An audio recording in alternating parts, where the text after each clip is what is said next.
We are here today to award promotions to these extraordinary genin for their skill and work during the invasion. The Hokage started. Nara Shikamaru stepped forward. The Hokage called out, and Shikamaru stepped forward as requested. For great planning during your match and work during the invasion, we promote you to Chunin. Congratulations and keep up the good work. The Hokage said, and threw him a flak jacket. Troublesome, Shikamaru said before putting his jacket on and stepping back.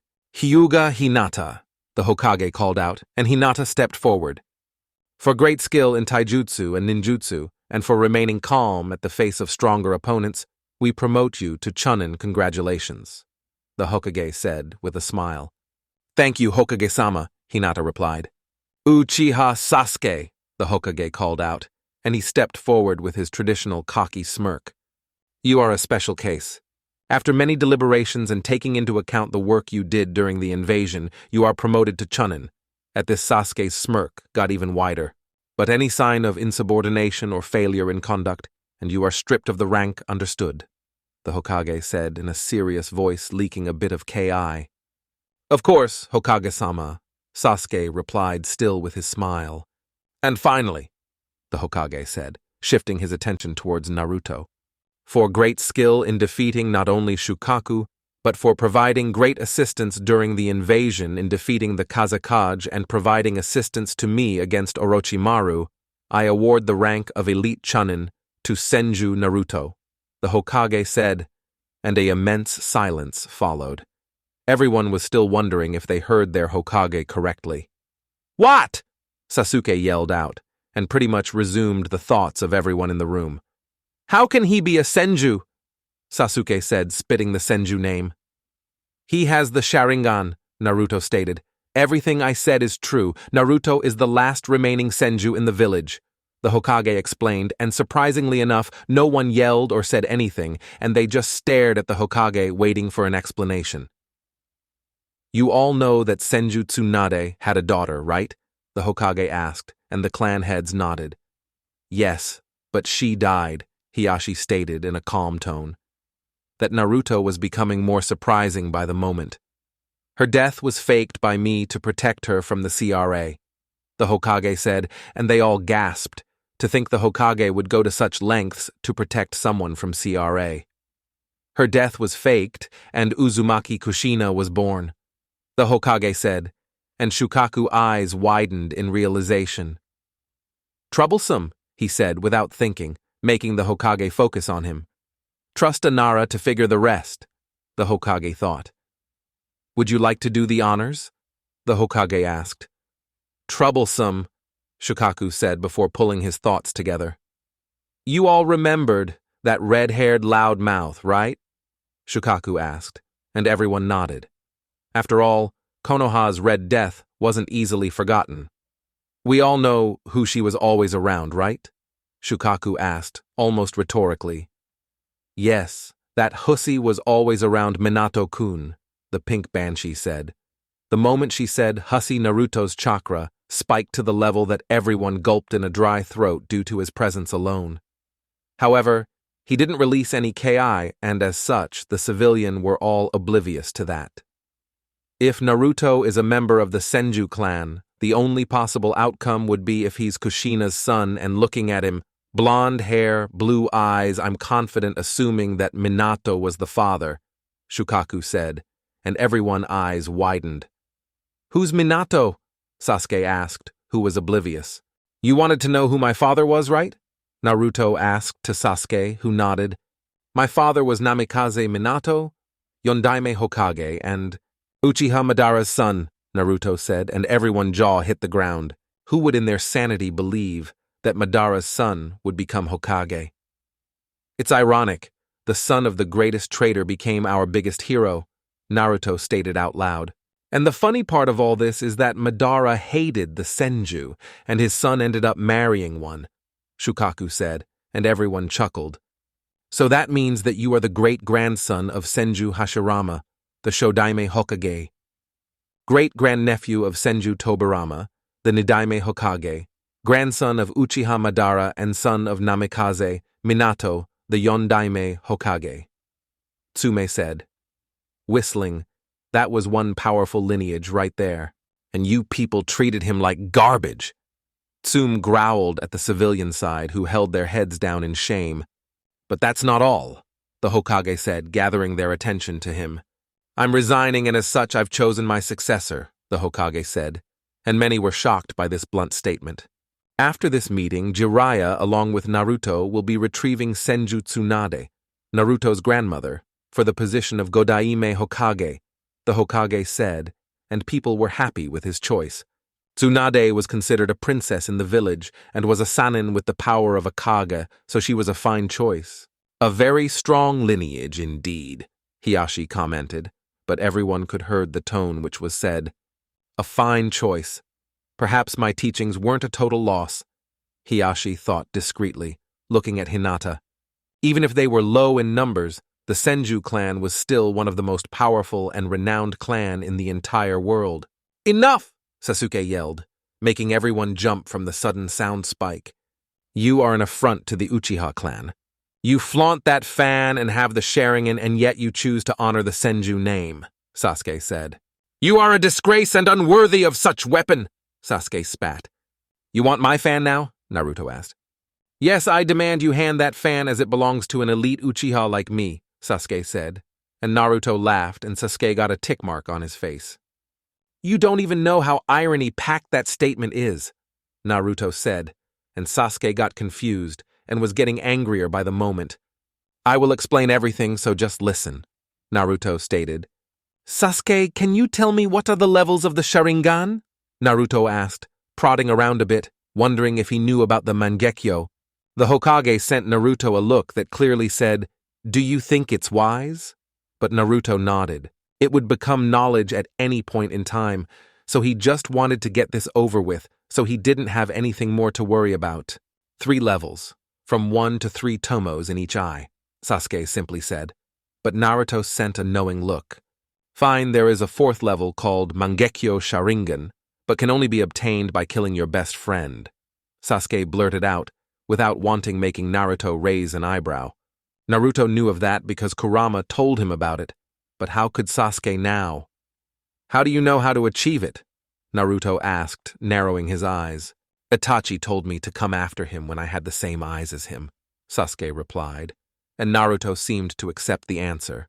Now let me tell you all something that has long been forgotten, Naruto said, and everyone focused on him. We all know the legend of Rikudo Sennin, right? Naruto asked, and every nodded. They were all shinobis, and as such they all knew the tales of their father. Rikudo Sennin was a shinobi of unparalleled power. He was even considered to be a god. During his life he had 2 sons. His older son inherited the sage's eyes and found the Uchiha clan, and the younger brother inherited the sage's body and founded the Senju clan, Naruto said, and everyone raised an eyebrow at the statement. How do you all this, Naruto-san? Shibi asked. Let's just say that the furball is an endless pit of information, Naruto explained, and his stomach growled at the furball nickname. Moving on. When his life was ending, he had to choose who would carry on his work, and as such he chose the younger brother, the Senju leader. However, this didn't sit well with the Uchiha brother, who thought that being the firstborn deserved to be the one to lead the world to peace through strength, Naruto said, and everyone was focused on his explanation. The silence was disturbing. As such, the older brother challenged the younger one to a battle for the title, but lost. Angry with this loss, he decided to exterminate the Senju before it even began, but he would need more power to do that. He decided to perform a blood ritual to transform normal person into Uchihas capable of using the Sharingan, Naruto explained, and everyone's widened. The benefits of such ritual were unparalleled and could easily bring Konoha to heights never before reached. The Uchihas created by the blood ritual were half-blood, while the ones that came from the older brother's line were called elite or pure blood. Everyone understand? Naruto asked, and everyone nodded. The pure bloodline was my grandfather's line, going through Minato into me. I assume that my grandfather is dead from a letter I have from him, so I'm the last of the pure-blood Uchihas making Sasuke a half-blood, Naruto explained, and Sasuke seethed. He didn't want to be a half-blood created by some ritual. And what's the difference between the pure blood and half-blood? Shukaku asked curiously. The key difference lies in the activation of the fourth and final stage of the Sharingan. In pure blood Uchihas, the final level is achieved like any others through training and life and death situations, like mine, Naruto said, and closed his eyes.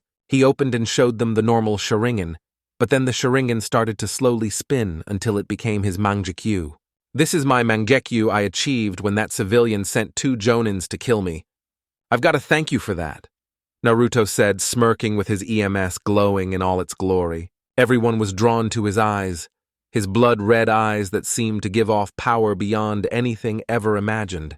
The true power of the Sharingan, the power of Uchiha Madara. He just became much more dangerous, Hiyashi thought as he watched his Mangekyu glow. But there is one more key difference, Naruto said, and broke everyone trance just from looking at his eyes. If a half-blood Uchiha awakens his Mangekyu, the more they use it, the more the eyes get sealed until there is nothing more than darkness, Naruto said, and everyone's eyes widened. So that's the price for power for the half-blood. That's why I said you didn't know how irony-packed that statement was. You called yourself an elite Uchiha, but in the end, you are nothing more than a copy, Naruto explained, as he deactivated his eyes and waited for the explosion. That came out a little harsher than I wanted, Naruto thought in retrospect. How dare you mock me? Sasuke said to him, spiting every word. Is there any proof you can give? Sasuke asked. Just one. My fan, Naruto said and removed it from his back. This fan was created by Rikudo Sennin, and as such, only a true descendant can wield it without massive chakra consumption, Naruto explained. Hinata-chan, can you check Sasuke chakra levels? Naruto asked. If he gave the fan to Sasuke and he didn't have enough chakra, he would hit the ground dead like a sack of potatoes. He's around Jonin level, Hinata said, and Naruto nodded. You want to prove that you are pure blood? Naruto asked Sasuke, who nodded. Then pick my fan without fainting, Naruto said, and offered the fan to Sasuke. The moment Sasuke just touched the fan, he collapsed to the ground on his knees, taking deep breaths. Is that enough proof? Naruto asked as he replaced the fan on his back. There are only 2 people in the whole world that can use the fan, me and my grandmother, Senju Tsunade, Naruto explained, and everyone was still processing everything they heard until now. It doesn't mean that you can't be strong, Sasuke. It only means that the next level of eyes isn't worth the cost, Naruto explained. He knew that this explanation would piss Sasuke even more, but he had to find out sometime. I'll make my own choices, Senju, Sasuke said, and left the council room without even asking for permission and slammed the door shut. It was inevitable, the Hokage said. I have a question, Danzo said, and Naruto shifted his attention towards him. Do you know how to do this blood ritual? Danzo innocently asked. No, but even if I did, I wouldn't reveal it, Naruto said, and Danzo scoffed. I hold no hate for them, but the half-blood Uchihas shouldn't have been created in the first place, Naruto explained. That's a bit harsh coming from you, Inoichi said. True, but you knew the Uchihas and their hunger for power. If they all knew how to achieve the next level, what do you think they would do? Naruto rhetorically asked. I think Itachi wiping them out was a blessing in disguise, Naruto said. You have no idea how right you are, the Hokage thought to himself, as did his personal counselors. Well, this was a very strange day of revelations, Homura said. Yes, is there anything else you want to discuss? The Hokage asked, and the pink banshee raised her hand. Yes, Hokage-sama. Since Naruto-sama is now the sole heir to a clan, the CRA applies to him, the pink banshee stated, and Naruto's eye twitched. I have a question. You didn't know about me until now, so why didn't Sasuke go into CRA? Naruto asked, trying to outmaneuver them, as he already knew this was coming. We didn't want to pressure him as he might run away, the pink banshee explained. Well then apply the same principle to me. If you force me into CRA, I will leave the village and the Senju, Uzumaki, Namikaze, and pure blood Uchiha line ends with me. Naruto stated out loud and clear, and Jiraiya scoffed. He didn't know why his godson wouldn't want a harem, but he was just like Minato, an idealist. Hinata is the only one for me, Naruto said, and Hinata turned bright red. Kids, with Naruto-kun, Hinata thought before fainting. Naruto quickly rushed to her and caught just before she hit the deck. She hasn't fainted in years, Naruto said, chuckling. So, are we clear about the CRA? Naruto asked with a serious voice. But you can't refuse its law, the pink banshee tried to explain, but she couldn't but feel a bit scared of him. I took down a Biju alone. I suppose it's civilians like you that are going to force me? Naruto rhetorically asked. He didn't want to flaunt his power, but in this case he was forced. The pink banshee flinched at his tone and said nothing more. She was trying to set him up with Sakura, but it appears it's too late. The shinobi side never really appreciated the CRA, especially the females. Just the thought of being turned into a baby factory made them want to puke. Anything else? Naruto asked, but everyone remained silent. The meeting is adjourned, the Hokage said, and everyone started leaving except Jiraiya, Naruto, and the fainted Hinata, who was regaining conscious. That was a very interesting meeting, the Hokage explained. Yes, and they didn't want to kill me this time, Naruto said, chuckling. Although Sasuke didn't seem happy, Naruto said. Can't really blame him, Jiraiya said. Are you ready to head out? Jiraiya asked. 2 things. Can Hinata go with us? And I would like to visit Gaara before, Naruto said, and both Jiraiya and the Hokage nodded. Here! The Hokage gave him a paper to allow him to visit Gaara.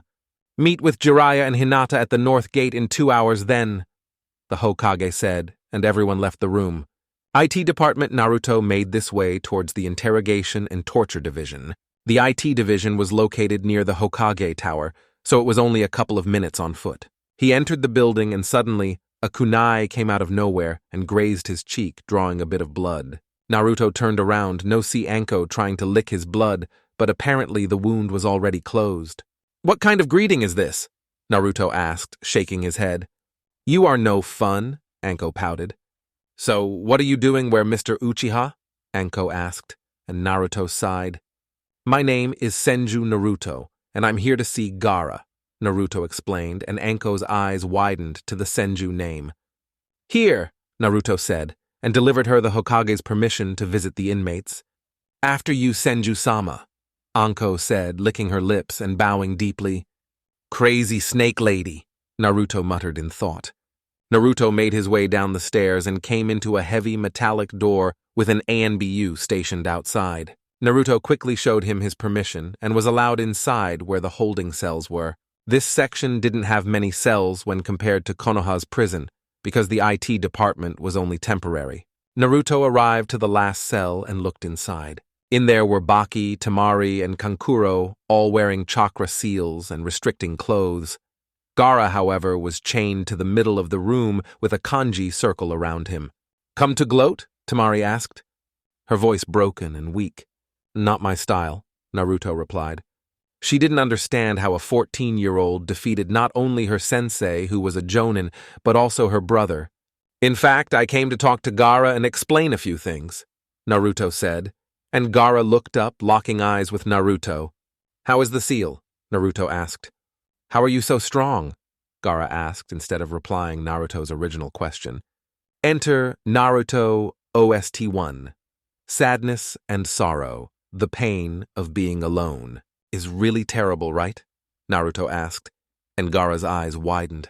I don't know why, but I understand your feelings so well that it hurts me, Naruto said, and everyone was silent. But I have precious people now, and I would never allow anyone to hurt them, Naruto said. Why do that for strangers? Gaara asked with shaky voice. Because they took away my solitude and loneliness, Naruto said. They saved me from my hell, and because of that, they are precious to me, and I would do anything for them, Naruto explained. Love, is that why is strong? Gaara mused in thought. Hinata-chan, Hokage-jiji, Iruka-sensei, Kakashi-sensei, and more, Naruto said, smiling. I don't have anyone like that, you were lucky, Gaara said sadly. You just have to look around. And not very far, Naruto said, pointing towards his brothers and sensei. When I placed the barrier, they jumped in even knowing that you might lose control and kill them as well, Naruto explained. Really? Gaara shakily asked. Of course, Gaara, we are your brothers, we would anything for you, Kankuro said, patting him in the back. Thank you, Gaara said, smiling for the first time in a long time. End Naruto. OST 1, Sadness and Sorrow. Before we begin again, I need to tell you that Naruto bit his lips, but continued. I was the one that killed your father, Naruto said. Killing someone else's father is hardly a good thing when starting a friendship. Good, Gaara said, and Naruto faltered for a moment before regaining his senses. Good? Naruto asked in disbelief. Yes, he turned me into a weapon and then tried to kill me on several occasions by sending assassins. Besides, he was never a father to any one of us, Gaara explained, and Naruto sighed in relief. Now I have good news and bad news, Naruto said, and the sand team focused on them. The demands we made towards the sand were financial reimbursement and the Ichibi, Naruto said, and everyone's eyes widened, which means that you, Gaara, won't be allowed to leave the village, Naruto said, and Gaara remained silent. However, you might be able to join our ranks and be a Jinchuriki like me, Naruto explained, and Gaara nodded. He never really enjoyed his time in the sand, so maybe Konoha would be a nice change of pace. What about us? Temari asked. She didn't know what they were planning from them, and it could be execution. As an offer of good faith towards the sand, we are offering you a choice. You can remain here in the leaf as shinobis, or you can return to your home village, Naruto explained, and they started thinking. We stay with our little brother. Temari and Kankuro and Naruto chuckled and turned to Baki, who remained silent through this whole meeting. I can't remain here. I have people there, Baki shakily said, and Naruto nodded. I understand, Naruto said and got up. I'm going now to get the 5th Hokage since the old man is retiring. When I come back, I will take you all to ramen, my treat, Naruto said. Ramen? Gaara asked. They apparently didn't have those types of food in there. Ramen is food for the gods. You will love it. See you in a few days, Naruto said, and left the IT department heading towards the gate where Jiraiya and Hinata were waiting. Naruto, you are a strange person, Gaara thought. Sand Village Council Room. It has been a couple of days since the failed invasion, and the scarce survivors of the invading force arrived at Suna to inform them of a terrible mistake, and ever worse, failure. News that the Kazekage was killed in combat forced the council to be summoned, and the demands from the Leaf answered. Of the 1,000 shinobis they sent, only a couple dozen survived to tell the tale. It was a massacre to the sand. Shinobi too lose so much and gain nothing in return. The sand never stood a chance. Even with Oto and Gaara's power combined, they were utterly defeated. The Suna Council was composed of 12 members, now only 10 since the Kazekage was dead, and Baki, the Jonin commander, was missing in action or dead. What a mess, Dai said. Dai was one of the youngest members of the council. He was a Chunin who got recently promoted and was the head of intelligence in the sand. What do we do now? Aki asked. Aki was a middle-aged man. He was a retired Chunin from the shinobi life and chose a simple civilian life with his wife and kids. I say we fight, Kimi said. Kimi was one of the few civilians in the council. She was the leader of the civilian council that ran all of the stores in the village. We can't fight. We lost 1/5 of our shinobis to that invasion. That attack was a leap of faith and wild card. We are severely weakened right now, and we probably wouldn't be able to hold an attack should the Leaf go to war with us, Aki explained. According to the reports, their Jinchuriki was able to defeat Gaara and kill the Kazekage along with 200 of our own with a single jutsu. Yura and everyone's eyes widened. What could they do against such overwhelming force? We can't do anything else but to surrender to their terms, Yura said, sighing. Their village took a very hard blow, and it would take years to recover. We can't surrender to them, Kimi said. We broke the peace treaty, we invaded and lost. We have no choice but to surrender the money and the Ichibi to them, Yura said. They want our bijou, that's unacceptable, Aki said. Would you prefer war? Yura rhetorically asked. We can win. We will have the home field advantage, Dai explained. And their Jinchuriki uses the same jutsu and obliterates the village. Konoha isn't considered the strongest of the 5 for no apparent reason. They won all the 3 world wars, and this invasion was proof their strength hasn't diminished, Yura explained. I told you many times the alliances make you dependent and weak. I never thought of seeing this village fall to such degree, Chio said. Chio was one of the elders of the sand, and the one that performed the sealing on Gaara. How much money are they asking? Kimi asked. For property damage and lives lost, they ask for 50 billion, Yura said. That will almost destroy our economy. We must renegotiate with them, Kimi said. These terms are non-negotiable. We should never have placed our faith on Orochimaru of all people, Yura said, shaking his head. So what's left of this village? Without help, we will probably no longer be considered a shinobi village among the Great Five, Dai said. We must make new alliances, Aki explained, and a few nodded. A new alliance would cement their growth, so they can stand back up and prevent any attacks. Yes. Send word for Tsuchikage, Yura said. Chapter 26. Searching for the Old Hag. Otogakure Orochimaru was cursing every single fiber of Naruto's being. Orochimaru was considering if he should keep Naruto alive for his purposes or kill him for destroying the chakra network on his arm. The moment his chakra network was destroyed, he lost the ability to mold chakra in that arm, preventing him from doing hand seals, and as such, preventing him from doing any type of jutsus that required any hand seals. Kabuto had studied his arm and tried to heal it, but you can't heal something that doesn't exist. With his level of knowledge, Kabuto didn't stand a chance at doing anything to heal his master. Of course, Orochimaru had a solution, which was to swap bodies, but he wanted to wait for a very special body that he felt was getting closer and closer. He could feel all of Sasuke's hate and hunger for vengeance, and soon enough he would belong to Orochimaru. I'm sorry, Orochimaru-sama, but this type of wound is beyond me, Kabuto replied sadly, and Orochimaru cursed the blonde. Everything was good until he showed up, and the barrier he placed didn't even slow him down. But above else, he has the eyes Orochimaru always wanted, the Mangekyo Sharingan. It can't be helped. There is only one person that might be able to heal me, Orochimaru said, sweating. Losing the chakra network in his arm placed him in constant pain, as his cells weren't properly fed. And who might that be? Kabuto asked, as he pushed the glasses in his face up. My former teammate, Senju Tsunade, Orochimaru replied with a glint in his eyes. He knew exactly what it would take to convince her. Contact our spies, we are leaving now, Orochimaru ordered. Konoha's Dango.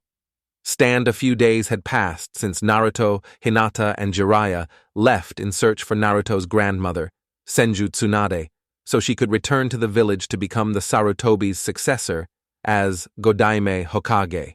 The constructions around the village were progressing very well, as they didn't receive much damage. The most important buildings were protected by Naruto's barrier seals, allowing the hospital and other buildings to remain working non-stop. In the middle of Konoha, more precisely in the dango stand that Anko spends most of her time in, were two cloaked persons inside drinking a bit of tea and eating dango since it was a dango stand. Both of them had long, high-collared black cloaks with red clouds in them. On top of their heads, straw hats with a small bell hanging by a small red wire. These two unknown members actually belonged to an organization called Akatsuki that were after the Bijus, like the one in Naruto. But no one knew that. Have you heard the news? One civilian asked, and both Akatsuki members focused on the conversation. Believe it or not, listening to civilians talk is a very good way to scout for information. About what? One other civilian replied. That brat Uzumaki Naruto is now Senju Naruto. Apparently is the heir of the Senju clan and great-grandson of the first Hokage, the civilian said. Did you hear that, Itachi-san?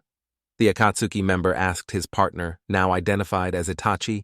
Uchiha Itachi, the prodigy of the Uchiha clan, and the one that butchered all of them except his little brother a few years ago. Yes, Kisame, this is new revelations. We must inform our leader. Itachi replied in his monotone voice, and Kisame nodded. You don't say, but I thought he was an Uchiha since he is the Sharingan, the civilian replied, and Itachi's eyes widened, revealing a pair of blood-red eyes with 3 tomos in it.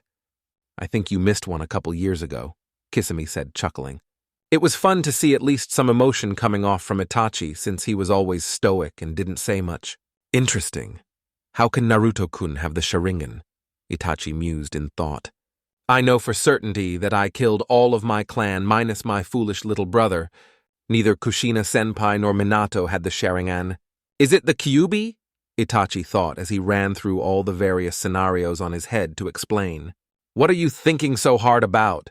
Kisame asked in an amused tone. I don't understand how could Naruto be an Uchiha. It doesn't add up, Itachi replied. Well, if you listened to what they were saying, you would know. Apparently the brat is the grandson of Uchiha Madara, Kisame said, and Itachi froze. He never said anything about having a grandson. If he had a grandson, he would most likely use him to achieve his goals. Kushina-senpai didn't give off chakra similar to an Uchiha, which only leads me to conclude that it was Minato, Itachi thought. Minato never showed his Sharingan, and yet he was a force to be reckoned with. Deception, the true way of the shinobi. Itachi thought, chuckling to himself. He was considered a genius among genius, a prodigy that appears once every 100 years, very similar to Minato, but it appears that Minato won the pool. This is very interesting indeed, Itachi said, as they continued to listen to their conversation. A few minutes later, another civilian said something that caught their attention. It's a good that the Sandaime is retiring. He did so much for our village, he deserves to rest, the civilian said. Yes, and the chosen to the Godame Hokage was Senju Tsunade, the civilian said. Looks like the Hokage title falls into the Senju once again, the civilian replied. I know, the other replied, chuckling. Jiraiya-sama left with Naruto-sama so they could find her and bring her back, the civilian said. Looks like we lucked out. The Kyuubi just left town, Kisame said sadly. He was hoping to feed a good portion of chakra to his Samahada. Yes, let's leave before we are discovered, Itachi replied, and both of them stood up and left the stand. Both members were walking through the village, making their way out of the village, when they came across with two familiar faces, to Itachi, at least. You aren't from the village, right? Asuma asked, weary of the unidentified males in front of them. Why are you here? Asuma asked. Long time no see, Asuma-san, Kurenai-san, Itachi said in his monotone voice. If you know who we are, then you must be a shinobi from this village, Asuma said. Itachi simply raised his hat slightly to allow them to see his blood-red eyes. The moment they saw his eyes, they both tensed. Uchiha Itachi? Asuma asked, and Itachi dropped his hat and let his hair flow with the wind-locking eyes with the two jonins in front of them. You know these people, Itachi-san? Kisame asked, and also dropped his hat. Then I'll present myself. Hoshigaki Kisame, a pleasure to meet you, Kisame said. You dare show your face after what you have done? Asuma asked as he kept his guard up. Even with Kurenai, he didn't know if he could take him on, and his companion wouldn't help at all. I'm going to end you both, Asuma said. Itachi-san, it looks like you are hated in this village. Kisame said, chuckling. I know who you are, Kurenai said, eyeing Kisame. Hoshigaki Kisame, former member of the Seven Swordsmen of the Mist, Kurenai informed. You are in a lot of trouble for coming here, Itachi, Asuma said. Don't get involved in my work. I have no intention of killing you, Itachi said. You aren't the type of person to return here without a goal. What is it that you want from the village? Asuma asked. You are annoying, Kisame said, and took his sword out and hit the ground, making chunks fly and a bit of dust to rise. Should I kill them? Kisame asked Itachi. It appears we aren't leaving without a fight, Itachi said. The moment Itachi said that, Kisame picked his sword and tried to hit Asuma, who jumped back to avoid. Asuma took out his trench knives and blocked the next sword swing. Kurenai used the cover that Asuma gave her and went through hand seals, disappearing into thin air. Genjutsu? Itachi thought as he used his Sharingan to analyze the battle. Asuma was starting to sweat as he was being pushed by the sword. Kisame was a lot stronger. Then he led on, and that with only a single hand. My Samahada doesn't cut. It shreds, Kisame said, and pulled his sword back, shredding through Asuma's skin and drawing blood, making him wince in pain. Meanwhile, Kurenai had her genjutsu ready. You are late, Kurenai, Asuma said, nursing his arm. The moment Asuma said that, the ground around Kisame started to melt, and he was trapped and unable to move. Behind Itachi, a tree suddenly sprouted from the ground and snared him in place. Kurenai emerged from the tree with a kunai at hand, getting ready to kill him. This is the end for you, Kurenai said, and moments later she realized that she was the one pinned to the tree and was watching Itachi ran towards her with a blade at hand. Kurenai bit her lip and used the pain to break the illusion.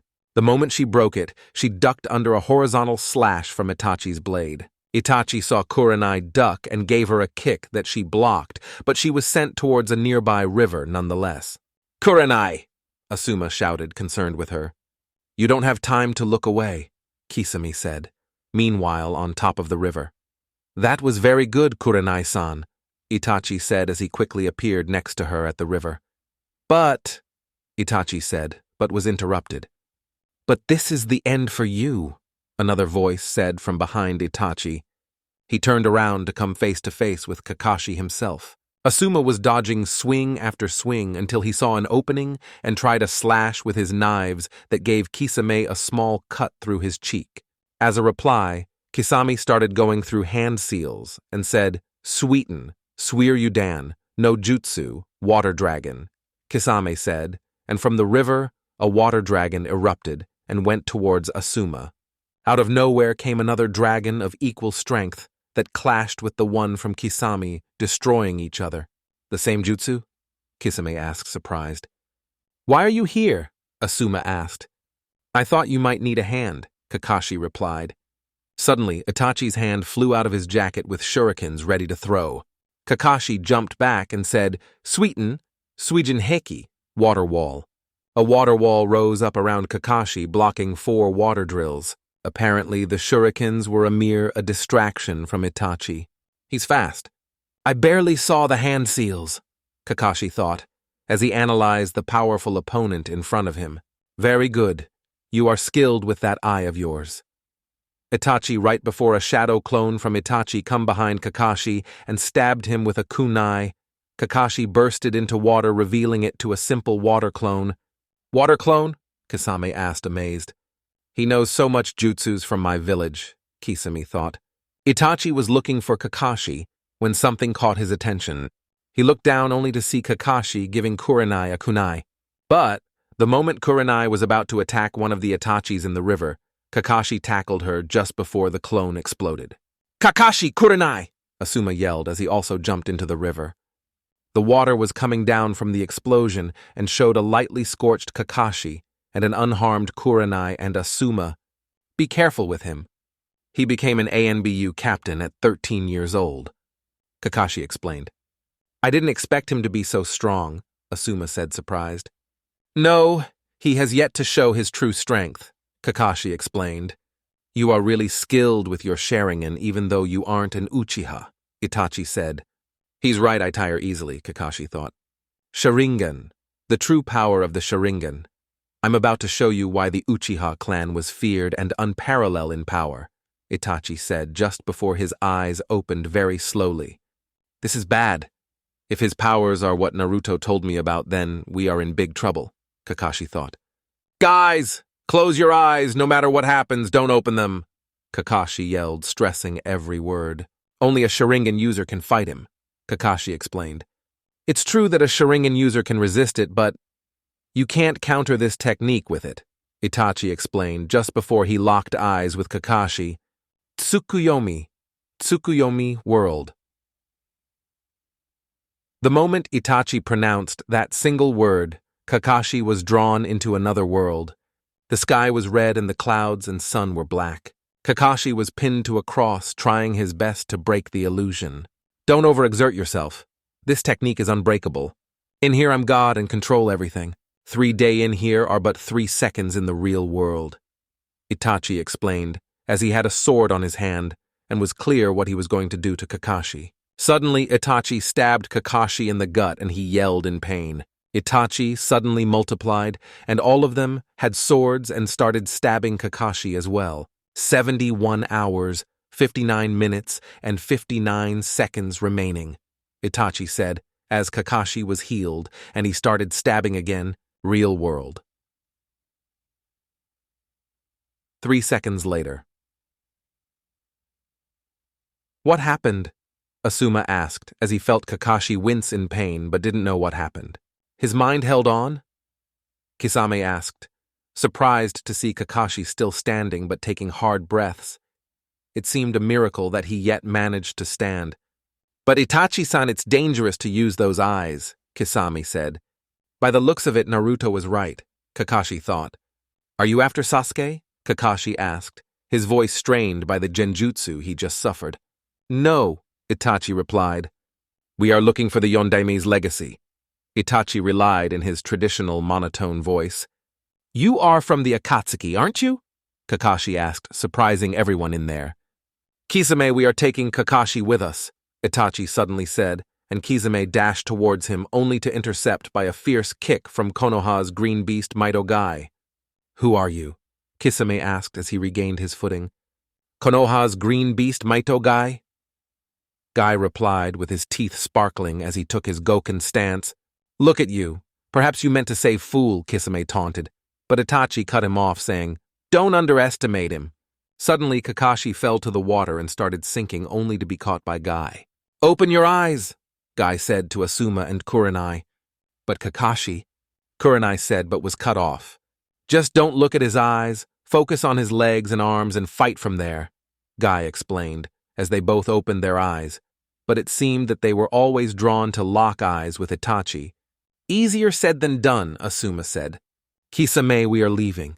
We didn't come here to start a war," Itachi said, and they both disappeared in a blur. "They are gone. I'm taking Kakashi to the hospital," Guy said and disappeared as well. With Sasuke was currently in the Uchiha compound in one of the many training grounds taking out his frustrations on some unlucky wooden dummy. He was frustrated from everything he learned during the council meeting. That Naruto just seemed to have everything. Sharingan. Sasuke remembered as he drove a fist through the wooden dummy, destroying the right arm. Uchiha Madara. Sasuke remembered and gave an open palm strike and severed the dummy's head. Senju. Sasuke remembered and gave it a spin kick and destroyed both legs, leaving only the torso left. Pure blood. Sasuke seethed and charged a Chidori and completely obliterated the dummy, leaving nothing but bits and chunks on the ground. The once mighty wooden dummy was no more. Sasuke took a couple of deep breaths, trying his best to calm himself. He went towards his house to take a bath, to clean the sweat from the training session, until he remembered something. When you awake your Sharingan, go to the main house and look beneath the 7th tatami mat from the far right. That is where our clan used to meet. In there you will find your answers, Sasuke remembered. One of the last things Itachi ever said to him just after he massacred the clan, leaving only him behind. Sasuke quickly made his way towards the main hall. Since his clan demise, he only used his house, and the other buildings were just gathering dust. He quickly arrived at the main house and made his way towards the meeting hall. He counted 7 tatamis from the far right. He removed the 7th, and beneath it was a small staircase that seemed to go in deep beneath the main building. He quickly made his down, but it was pitch black. He scanned his surroundings and used a small fire jutsu to light the torches. He suddenly came face to face with a big stone wall, and by the looks of it, it seemed very sturdy and heavy. But Sasuke noticed the Sharingan design in the middle of it and quickly activated his. What seemed to be an empty wall now had writing in it. He quickly performed the hand seals instructed in the wall, and stone moved to the side, allowing entrance to the chambers. Apparently only someone with the Sharingan was allowed entrance to such place. Sasuke entered the new room, and as he expected was empty and dark, but the Sharingan enabled him to see better at night, so he found the torches and lit them. The moment the torches flared to life, Sasuke saw a big room with a tablet in the middle. Behind the tablet, a wall with the Uchiha fan in it. Sasuke used his Sharingan and looked very carefully at the tablet. It seemed that he could only read bits and pieces, but from what he could read it clearly stated that there was another level above the Sharingan, and it was the Mangekyo Sharingan. Maybe the more advanced the eyes, the more I can read. Sasuke pondered in thought as he was using the Sharingan to read what was written in the tablet. Everything the tablet said was exactly like Itachi had said about his eyes. Sasuke knew he needed to achieve the next level of eyes so he could go up against his brother and defeat him. Interesting enough, the tablet said nothing about the half-blood and pure-blood Uchihas. So Sasuke wondered just how old this tablet was. I will need every bit of power I can get to defeat him. With Naruto, Hinata, and Jiraiya. A few days had passed since they left Konoha, As they were going towards the town, Jiraiya had received info from his spy network. According to his spies, Tsunade was last seen in a small town in the Land of Fire called Tanzaku. One interesting fact is, don't for a moment think that Jiraiya won't be a pervert around you even when you sleep.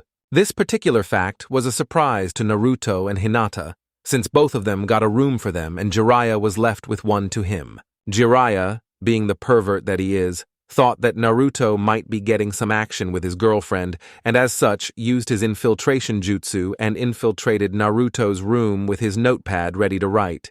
Not a good idea to try and spy on someone who has the Sharingan and Byakugan that can spot anyone using chakra. As such, he was once again in the receiving end of Hinata's Juken techniques and Naruto defense seals zapping the poor pervert. They were approaching the town Jiraiya heard about. They had been walking a couple of hours now, and they were starting to see the town on the horizon. This town was famous for having a huge castle in the middle. So, Naruto, are you working on some new technique? Jiraiya asked, wanting any juicy details. If he had the same mind as his father's, then any technique would be worth learning. Actually, yes. I'm working on recreating the lightning armor since I saw the basics during the battle against Orochimaru. I can already channel lightning chakra through my synapses to further increase my reaction time, but the outer shell is a bit tricky, Naruto explained, and Jiraiya was stunned. You do realize that is an S-rank jutsu, right? Jiraiya asked. I know. That's why I'm trying to recreate it. I think I'm rather good with lightning jutsus. I'll get it down eventually, Naruto said, and Jiraiya nodded. His father was the same. When he got some jutsu idea on his head, it would stay there until solved. How about in the meantime you improve the Rasengan? Jiraiya said, and Naruto got confused. Look. Improve? My father's notes didn't say anything about a better Rasengan, Naruto asked, and Jiraiya nodded. Your father created the Rasengan intending to add his elemental affinity to it, but it might be a jump to do that yet. So why don't you try to make a bigger Rasengan by pumping more chakra into it? Jiraiya said, and Naruto pondered. The Rasengan was by itself an A-rank jutsu. If he created a bigger one, it would go towards S-rank, and adding elemental affinity, it would most likely be a one-shot kill. An Udama Rasengan, big Rasengan? Naruto asked for confirmation, and Jiraiya nodded. So I just pump more chakra into it? Naruto asked, and Jiraiya nodded again. How much more? Naruto asked. How about you try with twice the chakra and go from there? Jiraiya said, and Naruto nodded. As they were walking, Naruto decided to try and do a big Rasengan. They were walking, and Naruto was focusing chakra to his hand. He started spinning the first round of chakra and immediately created a layer to compress it and easily reached the normal Rasengan. He started pouring more chakra into it, and the ball started glowing even more. Sensing no strain in containing it, he continued to add chakra, and was easily reaching double the normal Rasengan. He was about to tell Jiraiya he managed twice the amount when the Rasengan suddenly destabilized and exploded in his hand. The result of the explosion created a shockwave that sent everyone tumbling to the ground as they didn't expect the backslash from the jutsu. His Rasengan seemed just fine a few moments ago. Damn it, brat, Jiraiya said. How about you train it away from us? Hinata asked, and she got up and dusted off her clothes. My bad, Naruto said, chuckling and rubbing the back of his head. We are almost at town. How about you keep the training for later? Jiraiya said. Away from us, Jiraiya stressed, and Naruto's sweat dropped. It was a little shockwave after all. Fine, Naruto said, pouting as he couldn't train this new technique right away. He might be strong, but he's still a brat, Jiraiya said, shaking his head. But he isn't strong enough to take on cage-level shinobi alone, though he has techniques to run away, Jiraiya thought, as was thinking on what should he teach Naruto. They arrived at the gates and entered the city. Hinata and Naruto were marveled by all the activity going on, and all the people having fun in the various stands available. They didn't leave the village much, and only started after they became genin. Let's go to a hotel and sleep the night. We will start searching tomorrow, Jiraiya stated, and they both nodded. They were calmly walking through the town, completely unaware of two presences after them. They were keeping their distance and suppressing their chakra levels so they wouldn't be detected. Looks like the information was accurate. He did leave the village with Jiraiya, but I don't know the girl. Kisame said as he watched the three of them check into a hotel. The girl's name is Hyuga Hinata, and she was the Hyuga's heiress, but was expelled from the clan, Itachi calmly explained. She doesn't seem like much, Kisame said as he watched her. She seemed too fragile like a doll. We are shinobi, don't underestimate her. She was promoted to Chunin along Naruto-kun. We don't have much info on her, so tread carefully even if she seems weak, Itachi explained. He was always the prudent one while Kisame tended to jump in, guns blazing. Fine, but even we can't take on Jiraiya, Kisame said. Indeed. Let's find some girls, Itachi said, and Kisame's jaw dropped. You want to get laid? Kisame asked, and Itachi got a tick mark. I heard about Jiraiya's obsession for women. It's our best choice to distract him long enough for us to get to Naruto-kun, Itachi explained, and Kisame nodded. What about the girl? Kisame asked. She is irrelevant, although it appears that Naruto is very close to her. Notice how he walks close to her, yet he's slightly ahead of her as if shielding her, and he's ready to jump into action at any time, Itachi analyzed. He seems close to her, so we might use it for our advantage, Itachi said, and Kisame nodded. Let's go, Kisame said, and they both disappeared in a blur. Chapter 27, Red Clouds and Old Hags with Tsunade. Two women could be seen walking through the empty streets of the town. The reason they were empty was simply because they were walking through a castle that made that town famous. The first woman had a slender frame and a rather large bust. She had brown eyes and long pale golden hair that was strapped in two pigtails. On her forehead, she had a purple diamond tattoo. She was wearing a grass-green haori with the kanji for gamble written in black on the back inside a red circle.